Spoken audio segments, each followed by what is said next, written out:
Hello friends, కౌటింట్లో వంటలు Rayalaseema special పప్పు చారు ఉప్పు చేప ఎలా చేయాలో చూద్దాము. ఇదేమో పప్పు చారు కోసం కందిపప్పు 2 కప్పులు కడిగించుకున్నాను.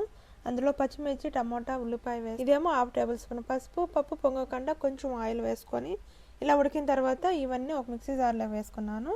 ఇలా మెత్తగా గ్రైండ్ చేసుకొని కొంచెం చింతపండు నానేసి కొంచెం రసం తీసి వేసుకున్నాను. కొంచెం సరిపడినంత సాల్ట్ వేసుకొని ఈ పప్పు చారు తిరగబాత కోసం కొంచెం ఆయిల్ వేసుకొని మెంతులు, ఆవాలు, ఎండుమిర్చి, కొంచెం వెల్లుల్లిపాయ కచ్చాపచ్చా దంచి వేసుకున్నాను. ఇప్పుడు ఉల్లిపాయలు వేసుకొని బాగా వేపుకున్న తర్వాత ఒక చిటికెడు ఇంగువ అయితే వేసుకున్నాను. ఇదేమో కట్ చేసుకున్న కొత్తిమీర, కరివేపాకు వేసుకొని ఇప్పుడు ఈ తిరగబాతలో మనం ఉడికించుకున్న పప్పును అయితే వేసుకోవాలి. ఈ పప్పు చారుకు తగ్గ వాటరు, పులుపు, ఉప్పు అన్నీ చూసుకొని ఇప్పుడు మూత పెట్టి ఒక 10 నిమిషాలు ఉడికించుకోవాలి. అంతే, పప్పు చారు రెడీ. ఇప్పుడు ఉప్పు చేప ఎలా చేయాలో చూద్దాము.